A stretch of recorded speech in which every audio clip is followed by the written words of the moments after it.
এখন হাতের মুঠোয় লাল বাবা রাইস। এখন থেকে লাল বাবা রাইস অনলাইনে ঘরে বসে অর্ডার করুন। লাল বাবা রাইস, লাল বাবা অনলাইন, অর্ডার করুন আজই। লাল বাবা রাইস, স্বাদ ও স্বাস্থ্য একসাথে পাবেন শুধুমাত্র লাল বাবাতে। স্বপ্নের কেরিয়ার গড়তে চান? আসুন যোগ দিন MCRS নলেজ ক্যাম্পাসে। পূর্ব বর্ধমানে অবস্থিত আমাদের ক্যাম্পাসে আমরা অফার করছি নার্সিং ও প্যারামেডিক্যাল কোর্স। সবুজ ঘেরা হাইটেক ক্যাম্পাস, সঙ্গে কলেজ সংলগ্ন অত্যাধুনিক হস্টেল। এখানে অভিজ্ঞ শিক্ষক ও শিক্ষিকারা আপনাকে আধুনিক চিকিৎসা পদ্ধতি ও প্রযুক্তির মাধ্যমে প্রশিক্ষণ দিচ্ছেন। আমাদের কোর্সগুলিতে আপনি পাবেন হাতে কলমে প্রশিক্ষণ এবং প্রয়োজনীয় দক্ষতা অর্জনের সুযোগ। বিশ্বমানের পরিকাঠামো ও সুবিধা আপনার শিক্ষা জীবনকে করবে আরো সুন্দর ও সহজ। আপনার স্বপ্নের ক্যারিয়ার শুরু হোক এইখানে, MCRS নলেজ ক্যাম্পাসে। MCRS নলেজ ক্যাম্পাস, আপনার ভবিষ্যতের পথপ্রদর্শক। মুক্ত বাংলার মুক্ত আবহের ডিজিটাল মঞ্চ থেকে যারা দেখছেন আমাদের অনুষ্ঠান, প্রত্যেককেই শুভেচ্ছা, ভালোবাসা এবং বড়দের শ্রদ্ধা জানাচ্ছি। আপনারা জানেন যে বর্ধমান শহরে মুক্ত বাংলা একটি দৈনিক পত্রিকা। সেই মুক্ত বাংলার একটি সাংস্কৃতিক ডিজিটাল প্ল্যাটফর্ম হচ্ছে মুক্ত আবহ। মুক্ত আবহ এই ডিজিটাল প্ল্যাটফর্মে শুধু যে সাংস্কৃতিক অনুষ্ঠানটা হয় তা নয়, বিভিন্ন বিষয় নিয়ে এই মঞ্চে বিভিন্ন ধরনের উপস্থাপকরা আসেন এবং বর্ধমান শহরে প্রতিষ্ঠিত মানুষরা এবং যারা যে বিষয়ে দক্ষতা সম্পন্ন মানুষ, সেই মানুষরা এসে আমাদের সঙ্গে কথা বলেন। আমাদের আজকের এই অনুষ্ঠানের বিষয় হচ্ছে একদম টোটালটাই হচ্ছে সাংস্কৃতিক। সংস্কৃতি মানেই হচ্ছে যে মানুষের মননের একটা খিদে এবং আনন্দ উপভোগের একটা জায়গা, যেটা অন্যান্য বিষয়ের সঙ্গে এর যে সম্পর্ক সেটা অনেকটাই তফাৎ। আমরা আমাদের জীবনের চলার পথে এই সাংস্কৃতিক বিষয়গুলিকে যদি সামনে না ধরি, হয়তো সভ্যতাই বা সমাজ এগিয়ে যেতে পারবে না। আমরা আজকে আলোচনায় যাব কবিতা নিয়ে। কবিতায় সেই শব্দ আমাদের হৃদয়কে যেভাবে আঘাত করে, সেই আঘাতের মধ্যে দিয়েই সেখানে কষ্ট আছে, আনন্দ আছে, উপভোগ করার বিষয় আছে। কবিরা তার শব্দ দিয়ে কবিতা রচনা করেন, সেই রচনার কবিতাগুলি আবার প্রকাশিত হয় বা উচ্চারিত হয় কোনো আবৃত্তিকারের মাধ্যম দিয়ে। আমরা আজকের এই মঞ্চে আবৃত্তিকার এবং কবি হিসেবেই প্রতিষ্ঠিত বর্ধমান শহর নয়, বর্ধমান শহর ছাড়া পশ্চিমবঙ্গে বিভিন্ন মঞ্চে উনি অনুষ্ঠান করেন। সেই কবি এবং আবৃত্তিকারকে পেয়েছি, নাম উত্তম বন্দ্যোপাধ্যায়। আপনাকে অসংখ্য ধন্যবাদ। ধন্যবাদ। হ্যাঁ, আপনার মুক্ত বাংলার মুক্ত আবহের প্রত্যেক শ্রোতা, দর্শক এবং যারা আপনাদের মতো মানুষ যারা এই যে মুক্ত আবহ আপনারা বজায় রেখে চলেছেন, আপনাদের প্রত্যেককে অসংখ্য ধন্যবাদ আমার পক্ষ থেকে আমাকে আজকে আপনাদের এখানে আসার সুযোগ দেওয়ার জন্য। আচ্ছা, প্রথমেই আমি শুনে নেব, প্রথমেই মানে আপনার যে সংস্কৃতির মধ্যে আসা বা সংস্কৃতি চর্চার সঙ্গে যুক্ত হওয়া, এই বিষয়গুলি আমি জেনে নেব পরে। এখন আমার দর্শকদের কাছে একদম শুরু হোক একটা কবিতা, আপনার কণ্ঠে একটা কবিতা দিয়ে। হ্যাঁ,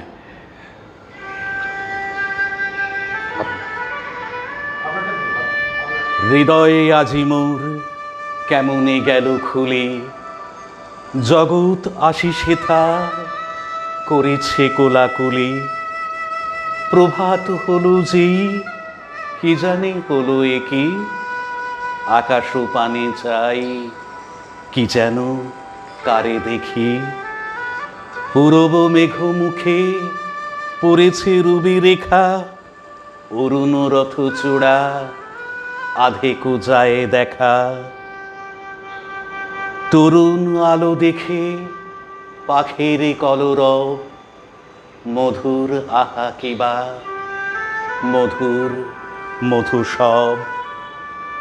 আকাশ এসো এসো ডাকিছু বুঝি ভাই, গেছি তো তোরি বুকে আমি তো হেথা নাই। প্রভাত আলো সাথে ছড়ায়ু প্রাণ মোর, আমারও প্রাণ দিয়ে ভরিব প্রাণ তোর। ওঠো হে ওঠো রবি, আমারে তুলে লও, অরুণ তরি তব পুরাবে ছেড়ে দাও। আকাশ পারাবার বুঝি হে পার হবে, আমারে লও তবে, আমারে লও তবে। দারুণ দারুণ দারুণ, ভীষণ ভালো লাগলো। কবিতাটা আপনি কার লেখা? হ্যাঁ, রবিটা অবশ্যই রবি ঠাকুরের কবিতা দিয়ে শুরু করা গেল। রবি ঠাকুরের আমরা তো বিভিন্ন কবির কবিতা আপনার কাছে কন্টেস্ট একদম। তবুও আমি যে প্রথমেই যে একটু জানতে ইচ্ছে করছে যে আপনি কিভাবে আপনার এই সংস্কৃতির এই ভাবনা নিয়ে আপনার এই মঞ্চ আর আসা। আসল কথা, সব ক্ষেত্রেই দেখবেন যে জিন একটা তো কাজ করেই। আমার বাবা মানে পারিবারিকভাবে, হ্যাঁ পারিবারিকভাবে, একদম পারিবারিকভাবে, মানে আমার বাবা ভালো অভিনয় করতেন, আবৃত্তি করার চেষ্টা করতেন। তখনকার দিনে তো ধরুন আবৃত্তি এইভাবে শেখা, এত মঞ্চ পাওয়া, এই ব্যাপারগুলো ছিল না। তথাপি একটা অনুভব ছিল মনের মধ্যে। আমি স্কুলে বা তখন আমাদের সময়ে পঞ্চায়েত স্তর, ব্লক স্তর, জেলা স্তর, রাজ্য স্তর, এই ধরনের প্রতিযোগিতাগুলো হতো। আমরা সেই প্রতিযোগিতায় বিশেষ করে অংশগ্রহণ করেছি এবং রাজ্য স্তর পর্যন্ত প্রথম পুরস্কার পেয়েছি, একটা ভীষণ প্রতিষ্ঠা পেয়েছি। একটা কথা বলতে কি, যে কবিতা যখন পড়ি বা বলি তখন একটা নিজের ভীষণ ভালো লাগা তৈরি হয়, একটা মানে জিনগতভাবেই ভালো লাগা তৈরি হয় বলেই কিন্তু এই না কবিতা। আমার আপনি তো মানে কবিতাকে কিন্তু সরাসরি কবিতার মানে ইয়েতে এলেন না, আগে কোনো মঞ্চ সঞ্চালন করতেন বা উপস্থাপনা করতেন বা কোনো রকম এই যেরকম একটা সাক্ষাৎকারের একজন উপস্থাপকের প্রয়োজন হয় আর কি, হ্যাঁ, হ্যাঁ। এটাই কি আপনার শুরু, না একদম সরাসরি প্রথম থেকেই আপনার কবিতা ভালো লাগতো বলে কবিতার মঞ্চে আসা? কবিতা, আমরা গ্রামের দিকে মানুষ হয়েছি, তখনকার দিনে কোনো অনুষ্ঠান একটা কবিতা বলতে হবে, কবিতা বল, অনেকেই বলতেন বড়রা, বা কবিতা বললে ভালো লাগে, অনেকে বলতেন যে তোর কবিতাগুলো শুনতে ভালো লাগে, বেশ আমরা এনজয় করি। তা এইভাবে নিজেরও এটা শুনতে ভালো লাগতো এবং তখন কবিতা বিভিন্ন অনুষ্ঠানে আমরা বলতাম। এবার কবিতা অনুষ্ঠান, কবিতা বলতে বলতে আমার একটা সময় মনে হয়েছিল, আমরা দেখেছি আমার গ্রামের দিকেও, তখন কিন্তু সঞ্চালনা বলতে আমরা সেভাবে পেতাম না, তখন ঘোষণা। হ্যাঁ, সঞ্চালনা বা উপস্থাপনার ক্ষেত্রে যে শিল্প বা শিল্পী, তারা কিন্তু সেভাবে কোনো প্রতিষ্ঠিত হয়নি। আমার মনে আছে যে তখন যখন আমি বর্ধমান শহরে এসে নিজের কাজকর্মের সাথে এই সংস্কৃতির সাথে যুক্ত হলাম, প্রথমে আমার যিনি আবৃত্তির গুরু সতীনাথ মুখোপাধ্যায়, বর্ধমানের মানুষ, তার হাত ধরে আবৃত্তি চর্চা শুরু, বিভিন্ন প্রতিযোগিতায় যাওয়া, এবং ছান্দিক নামে আমাদের একটা গ্রুপ থিয়েটারের টিম ছিল, সেই তাতে অভিনয় করা, এগুলো আমরা কিন্তু করতাম। তার পরবর্তীকালে আমি দেবেশদা, মাননীয় দেবেশ ঠাকুরের সঙ্গে সংযুক্ত হই। সেই সময় একটা চ্যানেল, লোকাল চ্যানেল তৈরি হয়েছিল অন্বেষণ নামে। আপনি তো ডাইরেক্টর হিসেবে ছিলেন, দেবেশদাও ছিলেন, প্রথম লোকাল চ্যানেল। তা সেই সময় এত ইন্টারভিউ নিয়েছি, এত অনুষ্ঠান করার সুযোগ পেয়েছি, বিশেষ করে পুজো পরিক্রমা করা। পুজো পরিক্রমা মানে দুর্গা পুজো, মানে দুর্গা পুজো কেন্দ্রিক যে পুজো পরিক্রমা করা, সেগুলোকে দেখানো।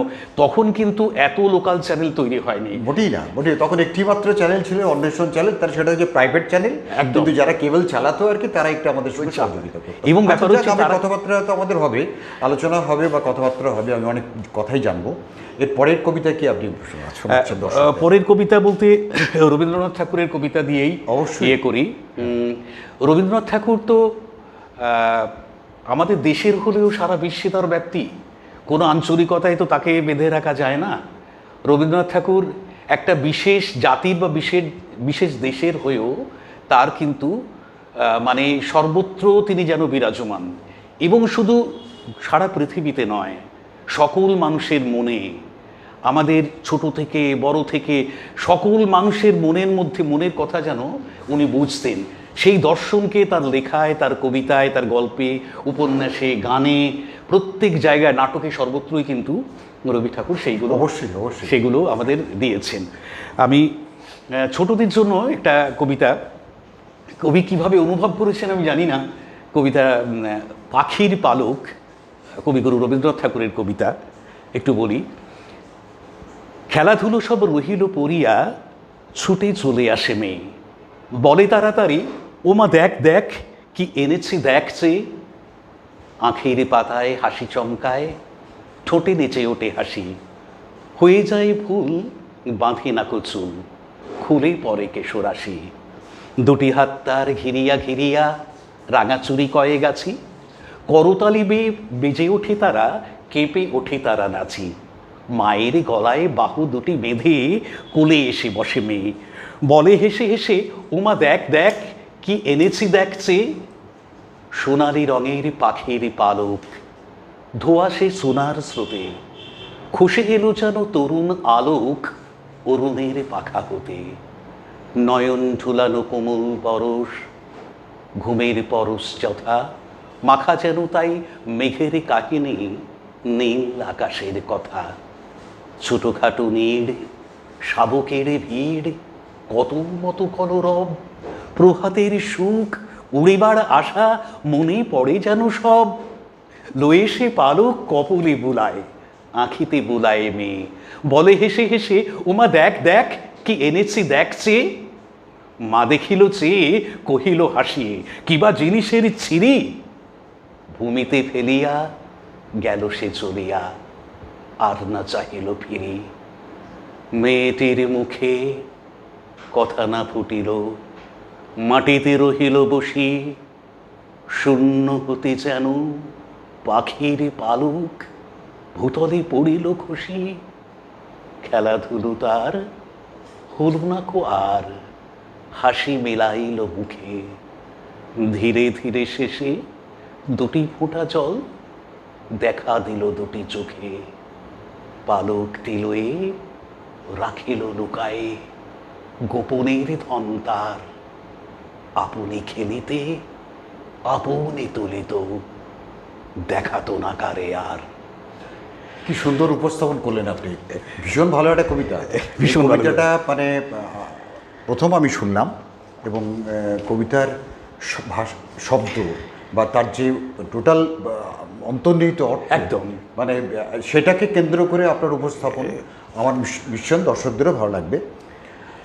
প্রতিটি কবি দেখবেন, রবীন্দ্রনাথ বলুন, নজরুল বলুন, সত্যেন্দ্র দত্ত, মাইকেল মধুসূদন, জীবনানন্দ দাশ, এই যে সেই যুগের কথা বলছি আর কি, প্রতিটি কবির কবিতা মানে নিজস্ব ভাবনার কিন্তু পরিবর্তন হয়। রবীন্দ্রনাথের কবিতার একটা আলাদা, হ্যাঁ একদম একদম, নজরুলের কবিতা আলাদা, মাইকেল মধুসূদন দত্তের একদম।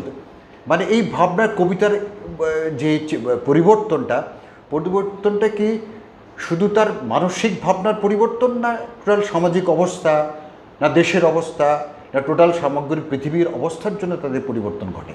কি মনে হয় আপনার? না, এখন দেখুন, সামাজিক অবস্থার পরিবর্তনের নিরিখে কবির কলমের পরিবর্তন না, সেই সময়টা আমি কথা বলছি, সেই সময়টা ধরুন ভারতবর্ষের স্বাধীনতা আন্দোলনের পুরো একটা মানে চলছে সারা ভারতবর্ষ জুড়ে, কিন্তু তবু দেখবেন রবীন্দ্রনাথের কিছু কিছু কবিতায় স্বাধীনতা নিয়েও কবিতা, সাথে সাথে তার ভাবাবেগটা আলাদা, কোথাও কোথাও প্রেমের মানে ঈশ্বরের প্রতি ভালোবাসা।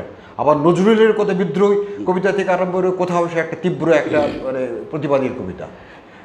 মধুসূদনের আবার আমরা ছন্দ, মানে এটাই বলছি আর কি যে সামাজিকভাবে পরিবর্তন হচ্ছে তাদের মানসিক। না, সামাজিক পরিবর্তন তো হচ্ছেই, সামাজিক প্রেক্ষাপটেই তো কবিতা লেখা হয়, কিন্তু প্রকাশটা বিভিন্ন কবির বিভিন্ন রকম। রবীন্দ্রনাথ যে দর্শন দিয়ে কবিতাটাকে প্রকাশ করবেন, বিষয়টাকে উপস্থাপিত করবেন, হয়তো নজরুল অন্যভাবে করছেন। নজরুল একটু সরাসরি আঘাত করে করতে চাইছেন, রবীন্দ্রনাথ একটু প্রলেপ দিচ্ছেন ভাষার, মননের, চিন্তার, অনুভবের সেই মাত্রা দিয়ে তিনি তার অভিব্যক্তি প্রকাশ করছেন। তাই হ্যাঁ, ঠিকই একদম ঠিকই আমরা মানে আমাদের মানে এই ছোট্ট একটা ভাবনা নিয়ে আমাদের এই ওই বড় বিখ্যাত যে সারা পৃথিবীর জুড়ে যে কবিরা যে শ্রদ্ধেয়, আমাদের তাদের প্রতি শ্রদ্ধাঞ্জলি জানাচ্ছি আজকের দিনটাতে। তাদের মানে শব্দচয়ন, তাদের কবিতার ভাবনা আলোচনা করাই মানে আমাদের ক্ষেত্রে ভীষণ একটা তুচ্ছ একটা কি ব্যাপার দেখুন, মানে অনন্তদা, একটা ব্যাপার হচ্ছে একটু রবীন্দ্র নজরুলের জন্মের একটা মাহেন্দ্রক্ষণ চলছে কিন্তু এখন, তাই তো? মাহেন্দ্রক্ষণ চলছে। নজরুলের সাথে রবীন্দ্রনাথের সম্পর্ক কিন্তু ভীষণ মনোরম এবং স্নিগ্ধ ছিল। রবি ঠাকুরকে নজরুল ভীষণ শ্রদ্ধা করতেন, ততোধিক স্নেহ করতেন রবীন্দ্রনাথ নজরুলকে। প্রায় 38 বছরের ছোট বড় ছিলেন, এবং জোড়াসাঁকোয় যখন ঠাকুর থাকতেন তখন দেখবেন আমরা কি হয় একটা খুব মানে রবীন্দ্রনাথের মতো মানুষ নোবেল পেয়েছেন, তার লেখা মানে স্তব্ধ হয়ে যাচ্ছে গোটা পৃথিবী, সবাই যেন একটা মানে শান্ত স্নিগ্ধ হয়ে যেন মন্দিরে প্রবেশ করছে, এরকম করে সবাই প্রবেশ করত। নজরুল কিন্তু যখন যেতেন হই হই করে যেতেন, তিনি কিন্তু হই হই করে যেতেন এবং রবীন্দ্রনাথ সেটাকে গ্রহণ করতেন। রবীন্দ্রনাথ আর নজরুলের কথা প্রসঙ্গ বললেন বলে আমরা মনে পড়ে গেল যে নজরুল একবার রবীন্দ্রনাথের কাছে গিয়েছিলেন, তা সেখানে মানে এমন দুজনেরই পারিবারিকভাবে যে মানে দুঃখ, যে যন্ত্রণা দুজনেরই ছিল একদম। নজরুলের তার ছেলেটিও মারা গেছে সেই সময়, তিনি গেছেন 7 বছর বয়সে, মানে খুব ছোট মারা গেছেন। আবার সোমেন্দ্র রবীন্দ্রনাথ ঠাকুরের তার ছেলেও মারা গেছে। দুজনে মুখোমুখি হয়েছেন, দুজনেই কিন্তু সন্তানহারা। কিন্তু রবীন্দ্রনাথ দুঃখ প্রকাশ করছেন, কষ্ট পাচ্ছেন নজরুল, কিন্তু রবীন্দ্রনাথ তার ভিতর থেকে কষ্টের কিন্তু প্রকাশটা কিন্তু নজরুলের কাছে করেননি। উৎসাহ দিয়েছিলেন নজরুলকে, তুমি যা কলম ধরেছো সেই কলমের তীব্রতা আনো। ঠিক আছে, আমরা আলোচনা করবো এর পরের কবিতা। পরের কবিতা আপনি স্বরচিত, কালকে গেল তো আমাদের পরিবেশ দিবস। আচ্ছা, পরিবেশ দিবস গেল, আমার লেখা একটা দেখুন, পরিবেশকে বাঁচিয়ে রাখার দায় এবং দায়িত্ব আমাদের প্রত্যেকেই নিজস্বভাবে থাকবে। অর্থাৎ অনেকেই আমরা দেখি পরিবেশকে রক্ষা করবার জন্য গাছ পরিচর্যা করেন, গাছ লাগান, সেই গাছকে শুধু লাগানো নয়, গাছকে বাঁচিয়ে রাখা, এই দায়িত্বগুলো পালন করেন। বর্ধমান শহরে অনেকেই করেন, তাদের প্রতি আমার বিশেষভাবে শ্রদ্ধা এবং কৃতজ্ঞতা যারা এই কাজগুলো করেন। সেই পরিবেশ দিবসের কথা মাথায় রেখেই আমার একটা লেখা, নিজের স্বরচিত কবিতা একটি শোনাই। আমার কবিতার নাম বৃক্ষ তুমি। বৃক্ষ তুমি আছো বলি সৃষ্ট আছে বিশ্বটাই, জগৎ জুড়ে বাঁচছে মানুষ, হয়নি তারা নিঃস্বতাই। বাতাস তোমার গ্রহণ করে উঠল গড়ে জগৎকুল, ফলের ভাণ্ড ভরিয়ে দিয়ে সাজিয়ে দিলে হরেক ফুল। তোমার ছায়ায় তৃপ্ত পথিক জুড়িয়ে নিয়ে নিজের প্রাণ, রাখাল ছেলে বাজিয়ে বাঁশি মেঠো সুরে গাইছে গান। তৃণভোজী প্রাণীকুলের পুড়ছে উদর তোমার পাতায়, শ্যামল বনের রানের সাজ তৃপ্তি জাগায় মনের খাতায়। তোমার শাখায় পাখির বাসা, তোমার ফলই খাদ্য তার, বন্যের তাই বনের ভিতর চাই যে শুধু অন্ধকার। শিকড় তোমার ছড়িয়ে দিয়ে কুলের বাঁধন করছো রোধ, বন জঙ্গল বাঁচাতে তাই মানব বোধের উদয় হোক। গাছের প্রাণ আছে বলেই প্রাণীর জীবন রক্ষা পায়, সেই গাছের ছেদন করে মানুষ কেবল অর্থ চায়। তোমার কৃপার হাতটি ধরে প্রকৃতিটা বাঁচছে ঠিক, বনসৃজন করতে মানুষ অঙ্গীকারের শপথ নিক। আপনার কবিতা শেখা কি মানে নিজেই না কোনো মানে, আপনি তো বললেন সতীনাথ বাবু? হ্যাঁ, সতীনাথ বাবুকে আসল কথা কবি যেটা বললাম, সতীনাথ বাবু ছাড়া আপনি কি বাইরে কলকাতায় কারোর কাছে আমি কবিতা হয়তো অনলাইন কারো কাছে টিপস নিয়েছি। কলকাতায় আমাদের সায়েন্স অ্যান্ড কালচারাল অর্গানাইজেশন বলে একটা, না সায়েন্স অ্যান্ড কালচারাল অর্গানাইজেশনে আমি যেটা শুনছি আর কি, ওর তরফ থেকে বোধহয় কবিতা আবৃত্তিতে আপনি বোধহয় একটা, হ্যাঁ আমি 2022-এ সেরা আবৃত্তিকারের পুরস্কার পেয়েছি। সেরা আবৃত্তিকারের পুরস্কার পেয়েছি সায়েন্স অ্যান্ড কালচারাল অর্গানাইজেশন। সেখানে যেমন আমাদের গত সোমবার আমাদের একটা অনুষ্ঠান হয়ে গেল, রবীন্দ্র নজরুল সন্ধ্যা, আপনার কলকাতা নন্দন চত্বরে, মুক্ত বাংলা পশ্চিমবঙ্গ বাংলা একাডেমি মঞ্চে আর কি। তা সেইখানে আমাদের অনুষ্ঠান হলো। তা কলকাতায় বিভিন্ন জায়গায় অনুষ্ঠান করার সুযোগ হয়, সেসব অনুষ্ঠান আমরা করে থাকি। আর এখানে আমি মূলত সতীনাথদার কাছে প্রশিক্ষণ নিয়েছি, পরবর্তীকালে দেবেশদার কাছে কোনো প্রয়োজনের ক্ষেত্রে, এবং আমাদের মাননীয় জয়ন্ত ঘোষ মহাশয়, যিনি বর্ধমানের আবৃত্তিকার হিসাবে এবং প্রশিক্ষক হিসেবে, নাট্য পরিচালক এবং একজন নাট্যশিল্পী হিসাবে যার পরিচিতি যথেষ্ট আছে, তার কাছেও শিখেছি এবং বর্তমানে আমি কথাতরি নামে আমার একটা নিজস্ব আবৃত্তি প্রশিক্ষণ কেন্দ্র গড়ে আচ্ছা তুলেছি। আচ্ছা, আপনার একটা প্রতিষ্ঠান আছে? হ্যাঁ, আবৃত্তি প্রশিক্ষণ কেন্দ্র গড়ে তুলেছি, সেটা প্রায় 18 বছর ধরে চলছে এবং সেখান থেকে কিছু ছাত্রছাত্রী আমার প্রতিনিয়তই আসা যাওয়ার পর্ব তো থাকেই, তৈরি হচ্ছে এবং তারা পশ্চিমবঙ্গের বিভিন্ন জায়গায় ভালো ভালো জায়গায় তারা প্রতিষ্ঠিত হয়েছে বা কলকাতার বুকে কাজ করছে, এমন এটা তো ছাত্রছাত্রী খুব আছে। ভালো খবর। এবং আমি সবচেয়ে ভালো থাকি আমার সেই ছোট ছোট যে সকল ছাত্রছাত্রী থাকে। না, এখানে বলি আর কি, যে এই আবৃত্তি চর্চাটা মানে কবিতা নিয়ে চর্চাটা, আমরা যদি একটু পিছিয়ে যাই বর্ধমান শহর বা গ্রামে, এখনও গ্রামে গঞ্জে একটু ছেলে মেয়ে এখনও মানে সুযোগ পেলে তারা শিখছে, এই চর্চাটা কিন্তু আগে ছিল না। না। আমরা যদি 10-12 বছর কিছু মানুষ, সতীনাথবাবু, দেবেশবাবু, এরা সবাই কিন্তু কবিতা তখন নেই, চর্চা করতেন, তো তার কাছে কিছু ছাত্রছাত্রী শিখত। কিন্তু ইদানিং এই 10-15 বছর 20 বছর ধরে গোটা বর্ধমান শহর জুড়ে আবৃত্তি চর্চাটা, কবিতা চর্চাটা কিন্তু বেড়েছে না কমে? মানে হ্যাঁ, নিশ্চয়ই বেড়েছে বেড়েছে। অবশ্যই, কিন্তু তৈরি হচ্ছে কি সেরকম হ্যাঁ ছাত্রছাত্রী? তৈরি হচ্ছে। একটা জিনিস দেখুন, আবৃত্তি আমরা ছোটবেলায় আবৃত্তিটাকে শিল্প হিসেবে আমরা সেভাবে পাইনি। কবিতা বলতে হবে, এটা বলো, কবিতা বলো, কিন্তু এটাকে শিল্প হিসেবে সেভাবে আমরা কিন্তু পাইনি। পরবর্তীকালে আস্তে আস্তে আমরা এই শিল্প হিসাবে তার ব্যাপ্তি, আবৃত্তি প্রশিক্ষণ নেওয়া বলুন, চর্চা বলুন, তার কিন্তু অনেক বেনিফিট আছে। যে আবৃত্তি শিখে, যে আবৃত্তি চর্চা করে, যে আবৃত্তি করে, সে দেখবেন যে কথাটা বলে সে স্পষ্টভাবে বলে, তার উচ্চারণ কখনো জড়তা থাকবে না, সে যেটা বলবে সেটা অন্যজনের বুঝতে কোনো অসুবিধে হবে না। সে দেখবেন যে তার কবিতা মুখস্থ করার ফলে তার ফলে স্মৃতিশক্তি কিন্তু আর অনেক বেশি প্রখর হবে, সে মনোযোগ দিয়ে কোনো জিনিসকে শুনতে চাইবে, সে নিজেকে প্রকাশ করা, সবচেয়ে যেটা বড় বেনিফিট, নিজেকে প্রকাশ করা। আচ্ছা, আমরা তো অনেক কথা হয়ে যাচ্ছে, আমাদের দর্শকরা তো অপেক্ষা করছে আপনার কণ্ঠে আপনার মানে কবিতা শোনার জন্য। এর পরের কবিতাটা একটু বড় কবিতা হোক না। একটু বলি। কবি শুভ দাশগুপ্তের একটা কবিতা। কবি শুভ দাশগুপ্ত আমার খুব মানে পছন্দের এবং খুব প্রিয় কবি। কবি শুভ দাশগুপ্তের কবিতা একদম বাস্তবের নির্যাস যাকে বলে আর কি। তা একটু বড় কবিতা একটু বলি।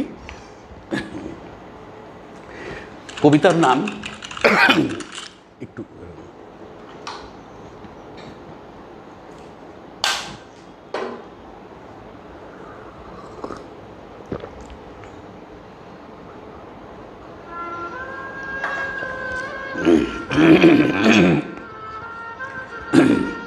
কবিতার নাম ছুটি। হাসপাতালের করিডোরে বড় বাজারের মতো ভিড়। ভিড় ঠেলে নিকুঞ্জ কোনো মতে ডাক্তারবাবুকে ধরতে পারল। ফাঁসির আসামির মতো বিপন্ন বিধ্বস্ত নিকুঞ্জ মরিয়া পেয়ে ডাক্তারবাবুর পা দুটো চেপে ধরল। কিছু একটা করুন স্যার, আজ 4 দিন হয়ে গেল আমার ছোট্ট মেয়েটা এই নোংরা বারান্দায় পড়ে আছে। বড় ডাক্তারবাবু বিরক্ত হলেন। চারপাশে ভিড় করা হবু ডাক্তারের দল হৈ হৈ করে উঠল। পথ চারুন, স্যারকে ছেড়ে দিন, বেড সিট এসব আমাদের দেখার কথা নয়, আপনি আসল জায়গায় যান। রোগী উপচে পড়া হাসপাতালের ভয়ঙ্কর নোংরা বারান্দায় অসংখ্য রোগীর ভিড়ে একটা ময়লা বিছানায় নিকুঞ্জর একমাত্র মেয়ে মামুনি শুয়ে আছে। ফ্যাকাশে মুখ, হাতে ফোটানো স্যালাইনের ছুঁচ, চোখ ঢুকে যাচ্ছে কোটরে। জুতোর দোকানে সামান্য মাইনের কর্মচারী নিকুঞ্জ। তার আদরের মেয়ের মামুনির কঠিন অসুখ, ডায়ালিসিস করতে হবে, ডাক্তারের বিধান। নিকুঞ্জ গত 4টে দিন উদ্ভ্রান্তের মতো ছুটছে। পাড়ার এমএলএ থেকে রাইটার্সের আমলাদের ঘর নিকুঞ্জ ছুটে বেড়াচ্ছে অপরাধীর মতো। ভিজিটিং আওয়ারের বিষণ্ণ বিকেলে 7 দরজায় কৃপা ভিক্ষা সেরে ক্লান্ত নিকুঞ্জ একটা সস্তার কেক আর 2টো ছোট সন্দেশ কাগজের ঠোঙায় নিয়ে মেয়ের মাথার কাছে এসে বসে। সন্দেশ খাবি মামনি? এনেছি এই দেখ। যেন কোন গভীর অতল থেকে ক্ষীণ স্বরে মেয়ে বলে, বাবা আমার ছুটি কবে হবে বাবা, আমি বাড়ি যাব কবে বাবা। এইটুকু বলতে বলতেই সে ঝিমিয়ে পড়ে। নিকুঞ্জ মেয়ের মাথায় হাত বোলায়। সন্দেশটা খেয়ে নে মা। সন্দেশ খাবো না বাবা, আমি আঙুর খাবো। ওই যে ঘরের ভেতরে দেখো ওই বিছানা, ওই মেয়েটা রোজ আপেল খায়, আঙুর খায়, আমি আঙুর খাবো বাবা। নিকুঞ্জ ভেতরের হলঘরের বিছানায় শুয়ে থাকা ফুটফুটে মেয়েটিকে দেখে, তারপর ধীরে ধীরে বলে, আচ্ছা মা, আমি কাল নিয়ে আসবো আঙুর। পাড়ার এমএলএ দয়ালু হাতে চিঠি দিয়েছেন মন্ত্রীর সিএকে। তিনি চিরকুট পাঠিয়েছেন আরেক আমলাকে। আমলা নোট পাঠিয়েছেন হাসপাতালের সুপারকে।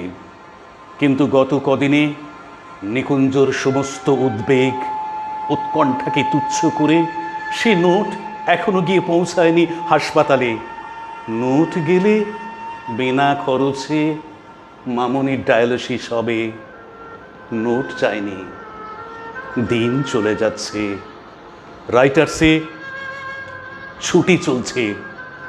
গরিব নিকুঞ্জ সারাদিন জুতোর দোকানে মানুষের পায়ে জুতো পরায়।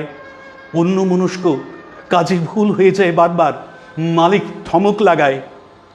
এক একটা নধর পায়ে জুতো পরাতে পরাতে নিকুঞ্জর ইচ্ছে হয় পয়সাওয়ালা খদ্দেরের পা দুটো চেপে ধরে বলে, স্যার আমার একমাত্র মেয়ে পয়সার অভাবে হাসপাতালে নোংরা বারান্দায় পড়ে আছে, তার চিকিৎসা হচ্ছে না, দিন না স্যার কয়েক হাজার টাকা, আমি সারা জীবন আপনার গোলাম হয়ে থাকব। কিন্তু এসব বলা হয়ে ওঠে না। কাজের ফাঁকে ফাঁকে শুধু দীর্ঘশ্বাস পড়তে থাকে।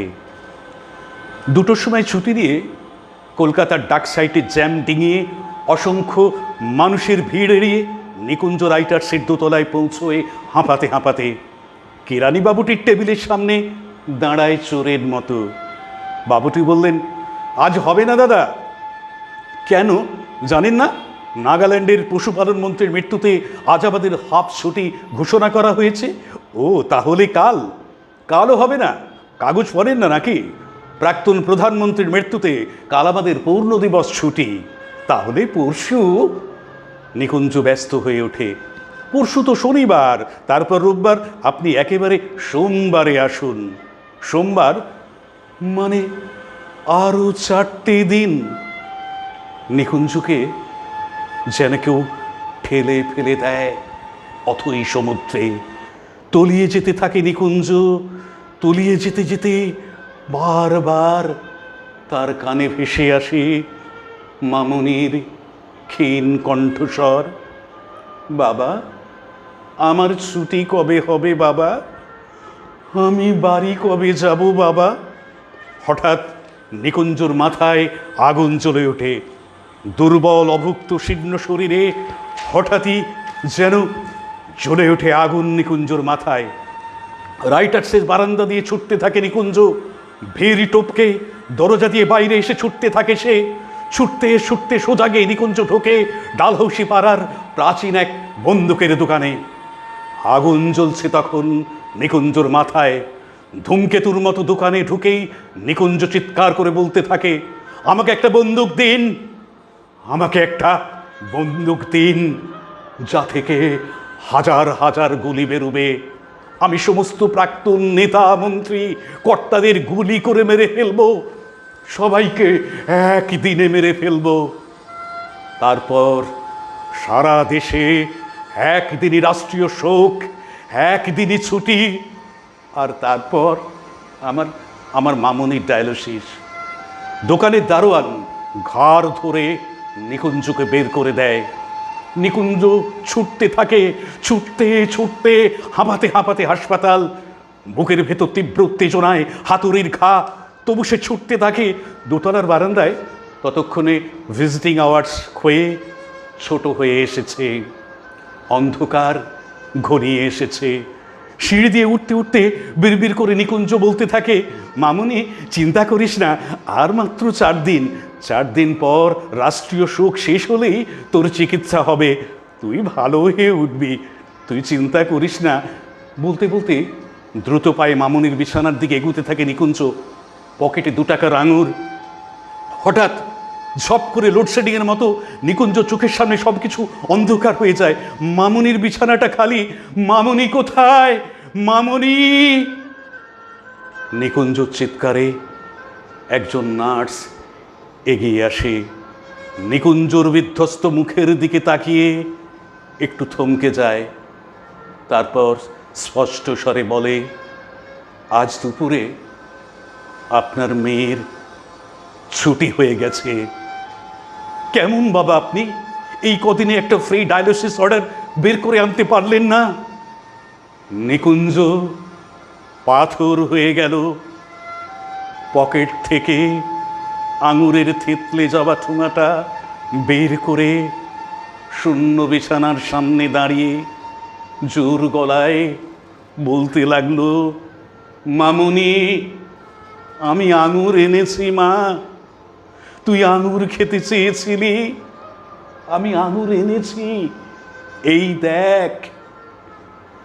অনেক রাতে ভাড়া করা ম্যাটাডোরে একটা খাটিয়ায় মৃত মামুনিকে শুইয়ে দূর মফস্বলের পথ বাড়ি ফেরার জন্য ধরল নিকুঞ্জ। ফেরার পথে ছুটন্ত ম্যাটাডোর ভ্যানে ঘুমিয়ে পড়া মামুনির মাথার পাশে একা নিকুঞ্জ। সারাটা রাস্তা পূর্ণিমার চাঁদের আলো ধরল মামুনির মুখে। এক আকাশ নক্ষত্র আর তারা আলো বিছিয়ে রাখল মামুনির ঘরে ফেরার পথে। আর নিকুঞ্জ শুনতে পেল নক্ষত্র, চাঁদ, তারা, তারা সবাই বলছে, আমাদের ছুটি নেই নিকুঞ্জ, আমরা আলো জেলে রেখেছি তোমার মামুনির জন্য, আমরা আলো জেলে রেখেছি। ভোরের আলো তখন সবে ফুটেছে। ম্যাটাডোর ভ্যান এসে থামল নিকুঞ্জর ভাঙা বাড়ির দরজায়। নিকুঞ্জর বউ পাগলের মতো ছুটে এলো, এনেছো আমার মেয়েকে, এনেছো। পাথর হয়ে যাওয়া নিকুঞ্জ কান্নায় তুমুল ভেঙে পড়ে বারবার বলতে লাগলো, তোমার মামুনির ছুটি হয়ে গেছে। বাহ, আসল কথা বড় কবিতা হলো, কবিতার সারমর্ম কিন্তু অসাধারণ। অসাধারণ, সেটার জন্য মানে আপনার রিপ্রেজেন্টেশনটাও খুব অসাধারণ। যে আবৃত্তি করেন আর কি, যদি কবিতা বলেন, কবির যদি তার সারমর্ম না বোঝা যায়, কবির মর্মার্থ যদি না বোঝা যায়, কিন্তু তার রিপ্রেজেন্টেশন, উপস্থাপনটা সেইভাবে করা যায় না। ঠিক তো? একদম একদম তাই। কারণ অনেক কবিতা আছে খুব সহজ কবিতা, কিন্তু সেভাবে বলা যায়, ঠিক কথা। কিন্তু অনেক কবিতা আছে, কবিতা যে মন নিয়েছে, চিন্তাভাবনা নিয়ে লেখেন, সেই কবিতার অর্থ যদি না বুঝে, সেটা কিন্তু আবৃত্তি করা খুব মুশকিল ব্যাপারে। সেটা তো একদমই। আচ্ছা, আমরা একবারে অনুষ্ঠানের শেষে চলে এসেছি, আমাদের রীতি, আমাদের নির্দেশ এসে গেছে। আচ্ছা আচ্ছা, একবারে শেষে চলে যাব। আপনার কাছ থেকে আরেকটি কবিতা, একটি ছোট কবিতা শুনে আমাদের অনুষ্ঠান আমরা শেষ করব। আচ্ছা, আমি বললাম আমি ছোটদের জন্য লিখতে ভালোবাসি, আমি ছোটদের জন্যই একটা কবিতা দিয়ে শেষ করছি। হ্যাঁ, শেষ করবেন। তার আগে একটা কথা প্রশ্ন, যে প্রশ্ন যে আপনি তো বর্ধমান শহরেই থাকেন, বর্ধমান এই পৌরসভার আন্ডারে 35টা ওয়ার্ডে বহু লক্ষ লক্ষ মানুষ, কিন্তু সংস্কৃতি চর্চার ধারাটা কিন্তু ক্রমশ বেড়েছে। কিন্তু সেই তুলনায় বর্ধমান শহরে ছেলেরা একটা মঞ্চ পাওয়ার একটা ইচ্ছা তাদের থাকে, সেই অডিটোরিয়াম বা মঞ্চের অভাব কি রয়েছে দেখছে? হ্যাঁ, একদম, সে তো ভীষণভাবেই রয়েছে, একটা দরকার বলে মনে হয়। দরকার মানে ব্যাপার হচ্ছে, শুনুন, তাহলে আপনি সেটা বলতে পারেন। আমরা তো বর্ধমান পৌরসভার প্রতি আমার অনুষ্ঠান দেখছেন অনেকেই, একদম একান্ত অনুরোধ, আমরা চাই যে একটু কম পয়সার মধ্যে একটা ভালো প্রেক্ষাগৃহ, যেখানে আমরা, যেটা কলকাতায় আছে অনেক, যেখানে আমরা অনায়াসে অনুষ্ঠান পরিবেশন করতে পারবো। দেখুন, যার খিদে আছে সেই যদি খাবার চায় সেটা তো অপরাধ নয়। যারা সংস্কৃতি চর্চা করে, সংস্কৃতির মধ্যে বাঁচতে চায়, সংস্কৃতিকে নিয়ে চলতে চায়, তা তারা যদি সংস্কৃতির জন্য কারো না, কাছে আমরা সংস্কৃতি হল নেই তা নয়, সংস্কৃতি মানে লোকমঞ্চ রয়েছে, টাউন হল রয়েছে, রবীন্দ্রভবন রয়েছে, আমাদের রেলের মঞ্চ রয়েছে, কিন্তু মানে এত মানুষ, মানে এত ছেলেমেয়েরা সংস্কৃতি, নাচের টিম আছে প্রচুর, নাচের টিম আছে প্রচুর, আবৃত্তিরও অনেক সংস্থা রয়েছে, তাছাড়া গানও শিখছে না আজকাল ছেলেমেয়েরা, কিন্তু তারা এক মঞ্চ ওই 3টে হলকে কেন্দ্র করে, তাছাড়াও আর একটা যদি মঞ্চ একদম অডিটোরিয়াম তৈরি হয়, অডিটোরিয়াম, নিশ্চয়ই এবং মানে সেটা একটু বর্ধমানে যারা সংস্কৃতি চিপ হতে হবে, আমাদের মতো যারা মানে ঠিক আছে, আমরা অনুষ্ঠানে প্রায় শেষের দিকে আচ্ছা ঠিক আছে, আমি ছেলে বাচ্চাদের জন্য লিখতে একটু ভালোবাসি, তোমাদের দিয়ে, তোমাদের জন্য লেখা একটা কবিতা দিয়েই আমি শেষ করি। আমার কবিতাটার নাম দিয়েছি ব্যাঙের বিয়ে। বাহ, আচ্ছা আচ্ছা। ব্যাঙ বাবাজি থপথপিয়ে করতে গেল বিয়ে, গিলে করা পাঞ্জাবি আর নিজের ছাতা নিয়ে, নিতবর্ত হলো আবার ভাগ্নে সে এক ব্যাঙাচি, মাছের দল সঙ্গ নিল ফুলিয়ে লাল কানাচি, ক্যাঙারুও যাচ্ছে দেখো ছেলে কোলে নিয়ে, খুশিতে সে চিল্লে বলে বন্ধু ব্যাঙের বিয়ে, গিরগিটিটা পাল্টে যে রং ধরছে নানান রূপ, টিকটিকিটা ডেকে ফেলেই দাঁড়িয়ে থাকে চুপ, খরগোশ আর কচ্ছপেতে হাতটি ধরে হাঁটে, তৃষ্ণা জলের পেলেই তখন নামছে পুকুর ঘাটে, অবাক করে যাচ্ছে হরিণ চড়ে বাঘের পিঠে, বানর কেমন সেজেছে আজ নতুন জামার ছিটে, নেউল দেখি সাপের গালে দিচ্ছে ধরে চুম, নিজের তালে নেচেই ভালো লাগিয়ে দিল ধুম, যাচ্ছে কুমির হেলে দুলে পিঠে ছাগল ছানা, দুমদুমাদুম বাদ্যি সাথে নাচছে শেয়াল মামা, সবাই যেন সবার আপন, কেউ কারো নয় পর, উল্লাসেতে পড়ছে ফেটে যেতে কোণের ঘর, সবার আশিস মাথায় নিয়ে হলো ব্যাঙের বিয়ে, তারপর সে ফিরল ঘরে নতুন বউকে নিয়ে। ব্যাঙের বিয়ে হচ্ছে দেখে লিখলেন তাই ছড়া, সত্য যদি না হয় ভাবো ধরোই না মন গড়া। আমরা আরও কবিতা শুনতাম, আবৃত্তির কাছ থেকে আরও আবৃত্তি শুনতাম, কিন্তু আমাদের একদম সময় কম, আমরা আমাদের অনুষ্ঠান এখানেই শেষ করতে হচ্ছে। আপনারা যারা দেখছেন দর্শকরা, মুক্ত আবহের এই ডিজিটাল প্ল্যাটফর্মে আমরা যে কালচারাল অনুষ্ঠান নিয়ে বসেছি, আজকের ছিল আবৃত্তির অনুষ্ঠান, কবিতার অনুষ্ঠান। যারা দেখছেন তাদের কাছে অনুরোধ, আপনারা এই অনুষ্ঠান দেখার পর সাবস্ক্রাইব করবেন, শেয়ার করবেন এবং লাইক দেবেন। আপনারা আমাদের সঙ্গে থাকুন। আজকে যিনি ছিলেন আমাদের সঙ্গে এই আবৃত্তির আসরে এবং কবিতার আসরে, বর্ধমান শহরে তিনি শুধু যে সংস্কৃতির চর্চার সঙ্গে ওতপ্রোতভাবে যুক্ত নয়, তিনি একটা স্বাস্থ্যের সঙ্গে যুক্ত, চিকিৎসক নন কিন্তু সম্পর্কিত উনি মানে গোটা বর্ধমান শহর না, গোটা কয়েকটা জেলায় বোধ হয় এই কাজ করেন। আমরা আমাদের শুভেচ্ছা রইল মুক্ত আবহাওয়ার পক্ষ থেকে। আমার অবশ্যই তিনি আগামী দিনে আরও আবৃত্তি চর্চা করুন, বর্ধমান শহরের ছোট ছোট শিশুদের। এই কথাটাই আমি একটু বলতে চাই অনন্তদা, যে আবৃত্তি চর্চার কথাটা বলতে চাই, সবাই আরও চর্চা করুক, আবৃত্তির অঙ্গনে আসুক সবাই আরও বেশি, তাহলে মুক্ত মনা হবে, আরও বেশি মানুষ মনের বিকাশ হবে। আবৃত্তির এই কারণেই আবৃত্তির অঙ্গনে আসার জন্য, চর্চা করার জন্য আমার তরফ থেকে অনুরোধ থাকবে। দর্শকদের সকলকে নমস্কার জানিয়ে, আপনাকেও নমস্কার জানিয়ে আজকে অনুষ্ঠান শেষ করছি।